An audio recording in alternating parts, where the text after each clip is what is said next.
Bienvenue dans The Deep Dive. On plonge aujourd'hui dans l'éco-business du 3 mars 2025. Ah oui. Vous le savez, c'est un journal marocain qui s'adresse surtout aux PME, aux startups, Hmm. et qui analyse en profondeur l'évolution du monde du travail. Oui. Et dans ce numéro, un thème saute aux yeux. Oui, absolument. L'impact de l'IA et des robots sur l'avenir du travail au Maroc. C'est ça. On va décortiquer ensemble les articles et on va se poser les questions qui fâchent. Hmm. Est-ce que l'IA va creuser les inégalités? Est-ce que les robots vont vraiment remplacer nos emplois et Oui, mettre en péril nos finances publiques? Le revenu universel est une solution viable. tout à fait. Bref, on vous embarque pour une discussion stimulante sur les promesses et les pièges de cette révolution technologique. C'est un numéro passionnant en effet qui aborde des questions cruciales pour l'avenir du Maroc. Oui. Ce qui me frappe d'emblée, c'est cet article sur le projet de loi marocain pour la sécurité et le bien-être au travail. Hmm. Une initiative louable, on est d'accord, mais qui soulève une question fondamentale. Oui. Est-ce que ce texte prend réellement en compte les défis spécifiques de l'IA et des robots dans le monde du travail? Ah oui, c'est la grande question. On parle de rythme de travail qui s'intensifie, Oui. d'un risque de déshumanisation du travail et bien sûr de nouveaux dangers physiques quand on travaille aux côtés de machines. Tout à fait. Par exemple, l'article cite le cas des entrepôts automatisés où le risque d'accident est bien réel. C'est ça. Est-ce que le projet de loi est suffisamment préparé à ces nouvelles réalités? C'est un point crucial. Oui. Le projet de loi est ambitieux. Il vise à moderniser le code du travail. Mais pour être vraiment efficace, il doit anticiper ces mutations technologiques. Oui. Imaginez un cadre légal qui ne prendrait pas en compte le stress induit par la surveillance algorithmique Oui. ou les risques psychosociaux liés à une cadence imposée par des robots. Exactement. L'article met d'ailleurs l'accent sur l'importance d'encadrer ce qu'on appelle le management algorithmique. Oui. Est-ce que vous pouvez nous expliquer ce concept plus en détail pour nos auditeurs qui ne seraient pas familiers avec ce terme? Bien sûr, le management algorithmique, c'est tout simplement l'utilisation d'algorithmes pour gérer et contrôler le travail des employés. Hmm. Par exemple, on peut imaginer un algorithme qui attribue des tâches, qui fixe des objectifs, Oui. qui évalue la performance des employés et même prend des décisions de recrutement ou de licenciement. D'accord. Le problème, c'est que ces algorithmes ne sont pas toujours transparents. Oui. Ils peuvent parfois prendre des décisions biaisées, voire discriminatoires. C'est inquiétant. L'article mentionne justement le besoin de transparence dans les décisions prises par l'IA. Oui. Et la nécessité de protéger les employés contre une surveillance excessive, qu'en pensez-vous? Je suis tout à fait d'accord. Il est essentiel de mettre en place des garde-fous pour éviter les dérives du management algorithmique. Hmm. L'article propose des pistes intéressantes, comme la mise en place de normes de sécurité pour la cohabitation avec les robots, le droit à la déconnexion et la formation des employés à ces nouvelles technologies. Et on ne peut pas oublier l'impact de l'IA sur la santé mentale des travailleurs, n'est-ce pas? Absolument. Le stress lié à la performance, le flou entre vie professionnelle et vie personnelle, la pression constante de la surveillance algorithmique. Tout cela peut vite devenir une source d'épuisement. Absolument. L'article met en lumière ce risque de burn-out lié à l'automatisation du travail. Oui. Il est crucial de mettre en place des mesures de prévention, Oui. de former les employés à ces nouvelles dynamiques de travail et de leur donner les moyens de préserver leur santé mentale.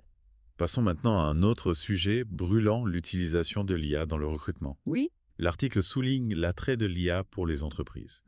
Rapidité, efficience et la promesse d'un recrutement plus objectif. Mais est-ce vraiment le cas? C'est la question. N'y a-t-il pas un risque de biais algorithmique comme on l'a évoqué précédemment? Vous avez raison de soulever ce point.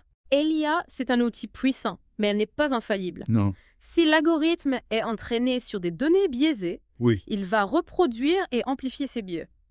L'article cite d'ailleurs l'exemple frappant de l'outil de recrutement d'Amazon qui pénalisait les femmes. Ah oui? L'algorithme avait été entraîné sur des données où les postes à responsabilité étaient majoritairement occupés par des hommes. Oui. Et il en a déduit à tort que les femmes étaient moins aptes à ces postes. C'est un exemple qui montre bien les limites de l'IA sans un contrôle humain rigoureux. Exactement. L'article propose des solutions pour limiter ces biais.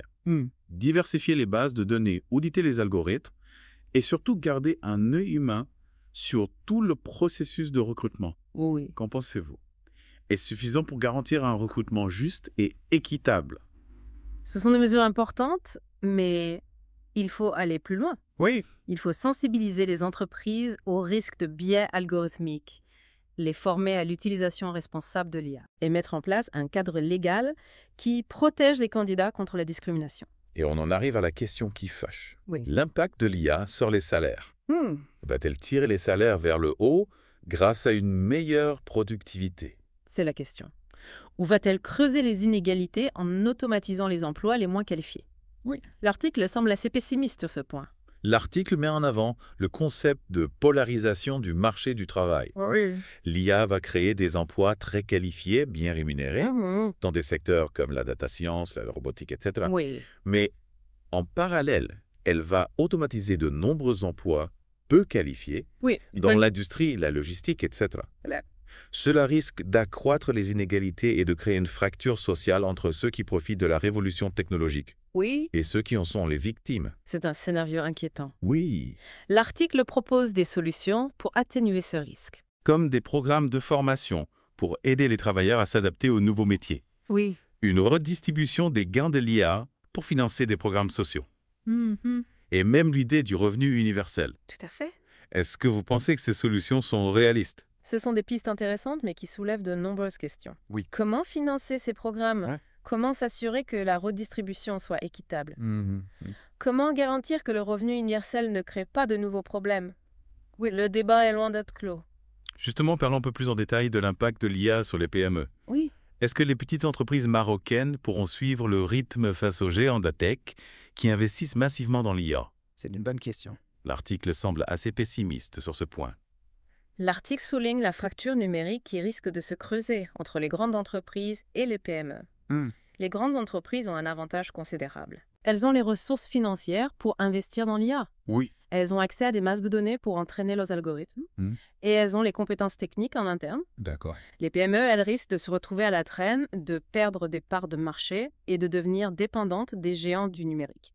C'est un scénario catastrophe pour le tissu économique marocain. Tout à fait. L'article propose quelques solutions pour aider les PME à s'adapter à cette révolution technologique. Un soutien du gouvernement des plateformes collaboratives pour mutualiser les données et les ressources des solutions d'IA conçues spécifiquement pour les besoins des PME. Est-ce que vous pensez que ces solutions sont suffisantes? Ce sont des pistes intéressantes, mais il faut agir vite et de manière coordonnée. Et il faut une véritable stratégie nationale pour accompagner les PME dans leur transition numérique. Oui.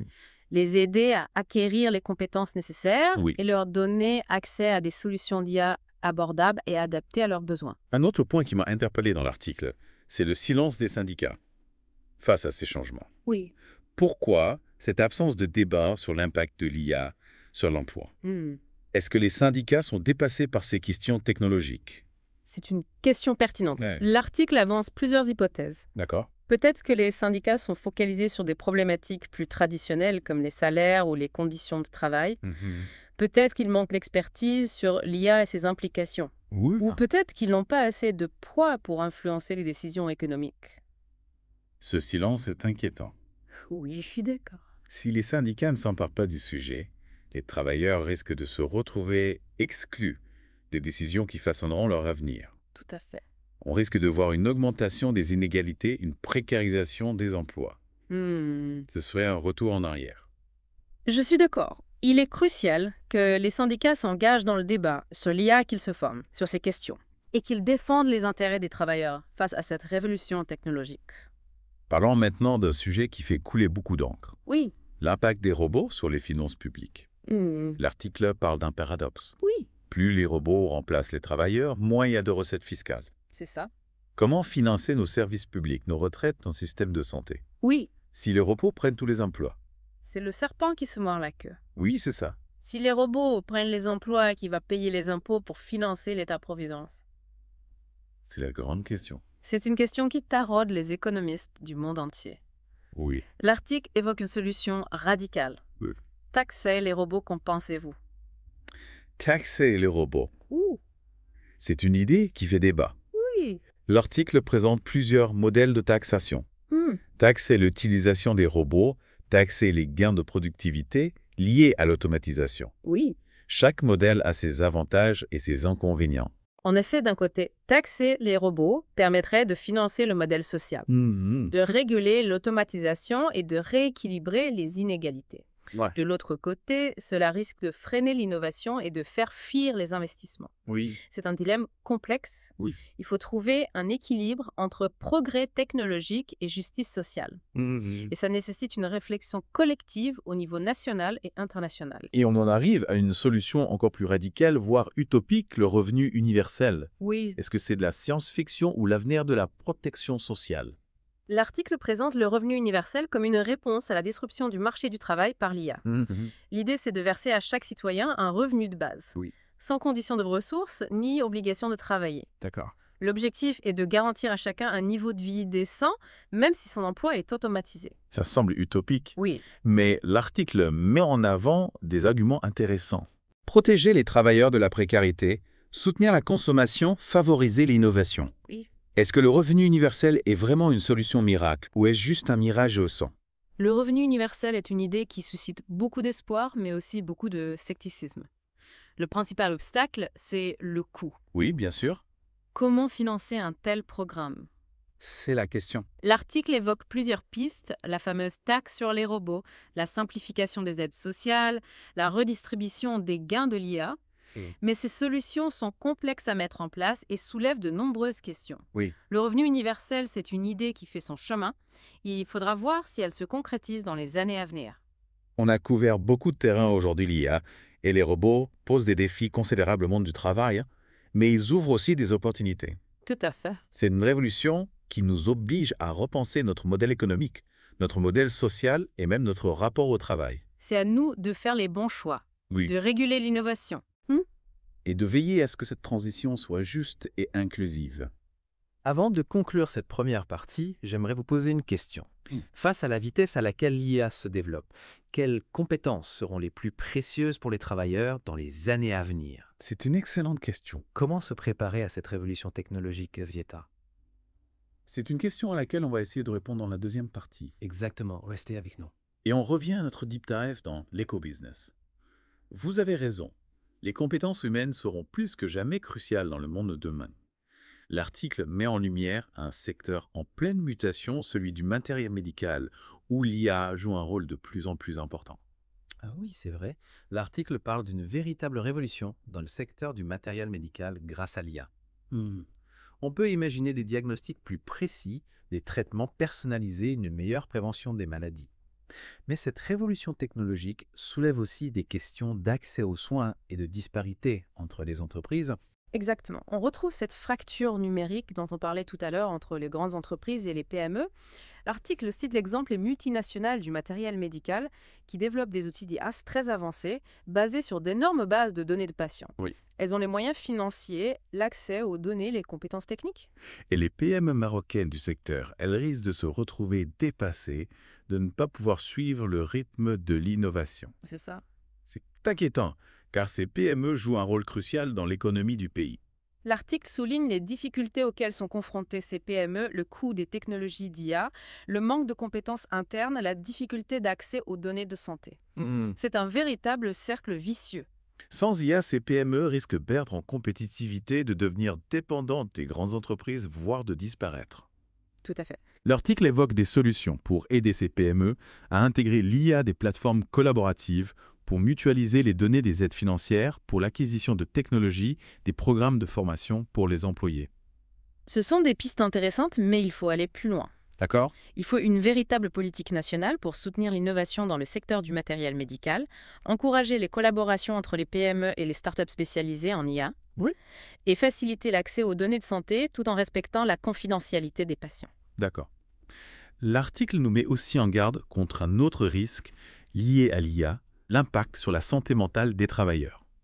On a déjà évoqué le stress lié à la surveillance algorithmique, mais l'article va plus loin en parlant d'une augmentation des cas de burn-out, de troubles, du sommeil, d'isolement social. Absolument. L'automatisation des tâches, la surveillance, accrue la pression constante à la performance. Tout cela peut avoir des conséquences psychologiques importantes. L'article mentionne des études qui montrent un lien entre l'utilisation de l'IA et une augmentation du stress, de la solitude, des troubles anxieux. C'est un aspect souvent négligé, mais qui est crucial. Il faut absolument prendre en compte la santé mentale des travailleurs dans la mise en place de l'IA. L'article propose des pistes pour prévenir ces risques, la régulation de l'utilisation de l'IA, la formation des employés aux nouvelles technologies, la mise en place de garde-fous pour limiter la surveillance, la promotion d'un meilleur équilibre entre vie professionnelle et vie personnelle. Il est clair qu'il faut utiliser l'IA de manière responsable et éthique, en tenant compte du bien-être des travailleurs.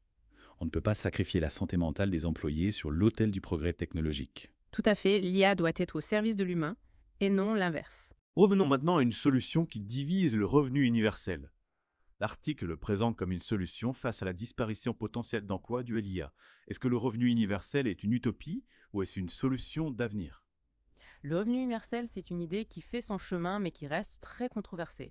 L'article met en avant les avantages du revenu universel, lutter contre la précarité, soutenir la consommation, libérer les individus pour qu'ils se consacrent à des activités plus créatives. Mais le financement du revenu universel reste un obstacle majeur. L'article évoque la taxation des robots, la simplification des aides sociales, la redistribution des gains de l'IA. Ce sont des solutions complexes à mettre en place. Il faut repenser notre modèle économique et social pour financer un revenu universel. C'est un débat passionnant, mais qui dépasse le cadre de notre Deep Dive. L'avenir nous dira si le revenu universel est une utopie ou une réalité. L'article soulève également une autre question éthique importante, l'utilisation de l'IA dans le domaine de la santé. Ah oui, c'est un sujet fascinant et complexe. L'IA a le potentiel de révolutionner la médecine, améliorer les diagnostics, personnaliser les traitements, faciliter l'accès aux soins à distance. Mais elle soulève aussi des questions de justice sociale et d'accès aux soins. Si seuls les plus riches ont accès aux technologies médicales les plus avancées, que se passera-t-il pour les autres? C'est une question cruciale. L'article évoque des pistes pour garantir un accès équitable à l'IA dans la santé, former les professionnels de santé à ces technologies, investir dans les hôpitaux publics, réglementer les prix des technologies médicales. Il est essentiel que l'IA soit un outil au service de tous et non seulement d'une élite. Et l'IA dans la santé soulève également des questions éthiques complexes. La confidentialité des données médicales, le risque de biais algorithmiques, la responsabilité en cas d'erreur médicale. L'article souligne l'importance d'un cadre juridique solide pour encadrer l'utilisation de l'IA dans la santé et protéger les droits des patients. On ne peut pas laisser l'IA se développer sans contrôle dans un domaine aussi sensible que la santé. Tout à fait. L'IA dans la santé doit être développée de manière responsable en tenant compte des aspects éthiques et sociaux. Tout cela nous amène à nous interroger sur l'impact plus large de l'IA sur la société. Est-ce qu'elle va nous libérer ou nous asservir? Est-ce qu'elle va créer un monde meilleur ou un monde plus inégalitaire? C'est une question qui dépasse largement le cadre de cet article, mais qui mérite d'être posée. L'IA est un outil puissant et comme tout outil, elle peut être utilisée pour le bien ou pour le mal.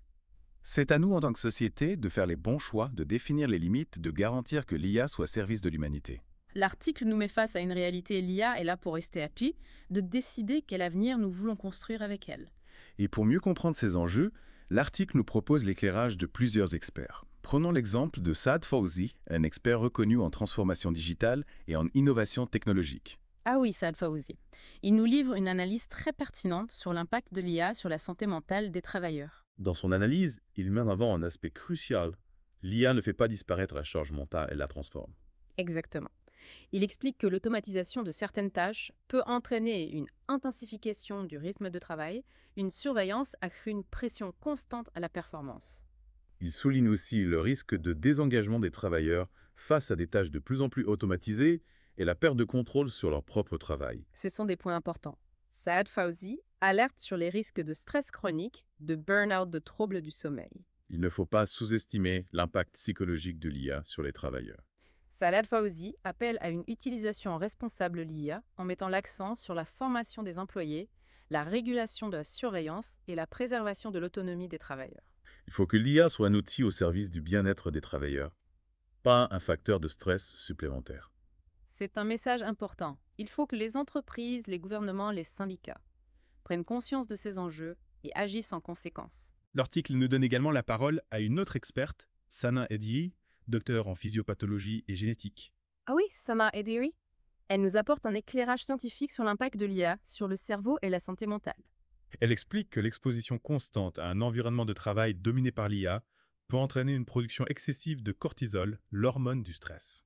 C'est intéressant. Elle souligne que le stress chronique peut avoir des conséquences néfastes sur la santé physique et mentale, troubles du sommeil, fatigue, risque cardiovasculaire.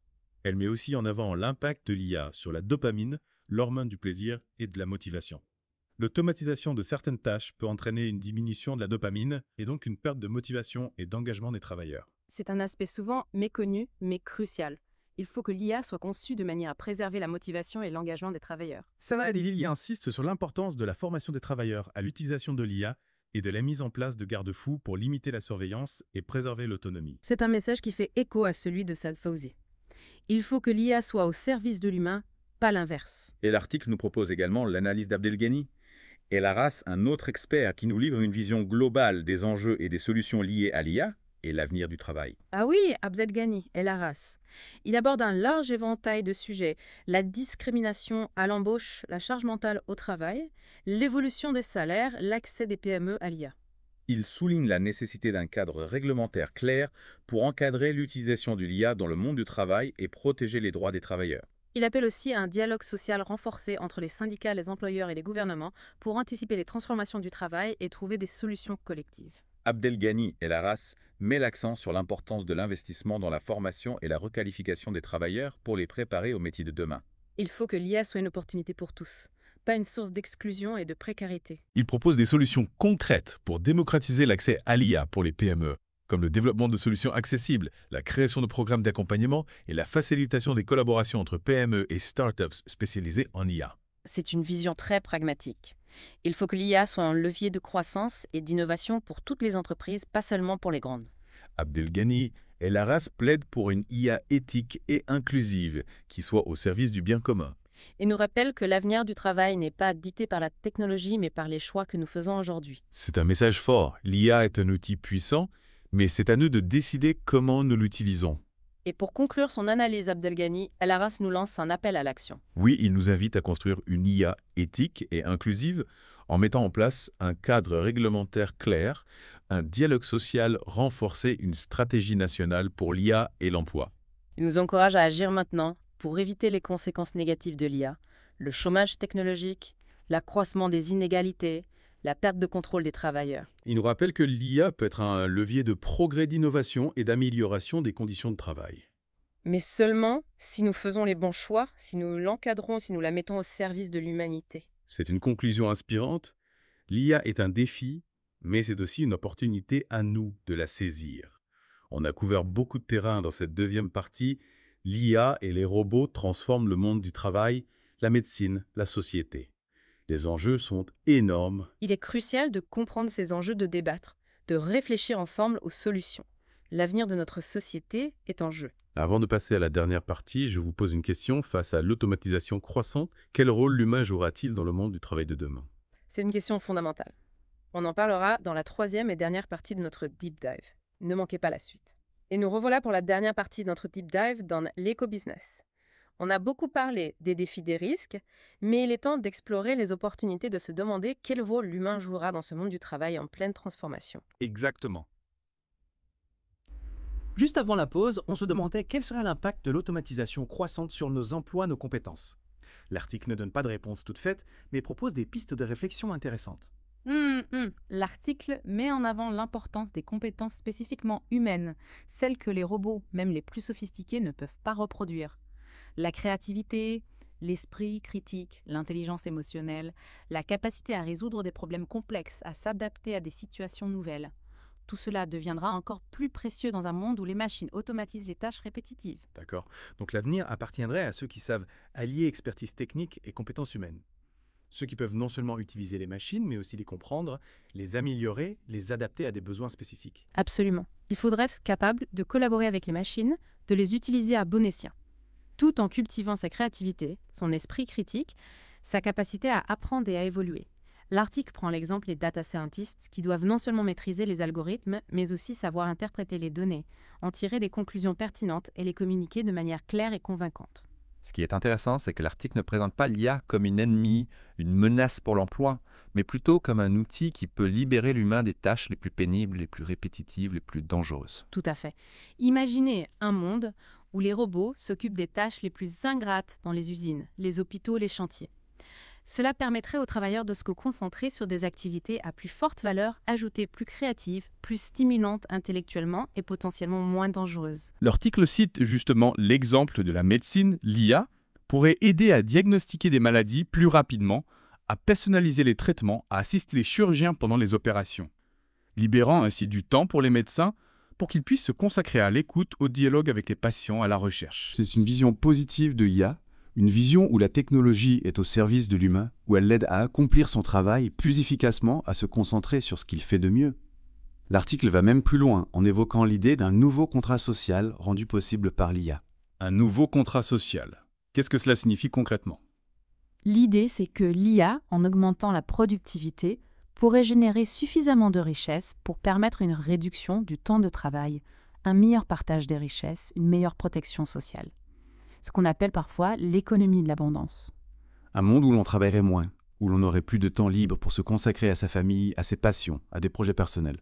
Cela semble presque trop beau pour être vrai. C'est une vision séduisante mais qui soulève beaucoup de questions. Comment organiser une telle société? Comment financer un revenu universel pour tous? Comment éviter que les gains de l'IA ne bénéficient qu'à une élite? L'article ne donne pas de réponse, mais il nous invite à réfléchir à ces questions, à imaginer un avenir où la technologie est mise au service du bien commun. C'est à nous de construire l'avenir que nous voulons. L'IA n'est pas une fatalité, c'est un outil. Et comme tout outil, il peut être utilisé à bon ou à mauvais escient. Exactement. Pour construire un avenir positif avec l'IA, il faut un débat public, éclairer une collaboration entre tous les acteurs de la société, gouvernement, entreprises, syndicats, citoyens. Il faut se poser les bonnes questions, anticiper les risques, mais aussi saisir les opportunités. On arrive à la fin de notre deep dive dans l'éco-business. C'était un numéro dense riche en informations qui nous a fait réfléchir à l'impact de l'IA sur le monde du travail, la société, l'avenir. L'IA n'est ni bonne ni mauvaise en soi. C'est un outil puissant et c'est à nous de l'utiliser de manière responsable, éthique et inclusive. On a beaucoup parlé des risques et des défis, mais il ne faut pas oublier les opportunités incroyables que l'IA nous offre. Absolument. En médecine, dans l'éducation, dans l'environnement. L'IA a le potentiel de nous aider à résoudre des problèmes complexes, à améliorer nos vies, à construire un monde meilleur. C'est à nous de faire les bons choix, d'utiliser l'IA pour créer une société plus juste, plus équitable, plus humaine. Merci d'avoir plongé avec nous dans ce numéro de l'éco-business. J'espère que cette discussion vous a donné matière à réflexion. Bientôt pour un nouveau Deep Dive.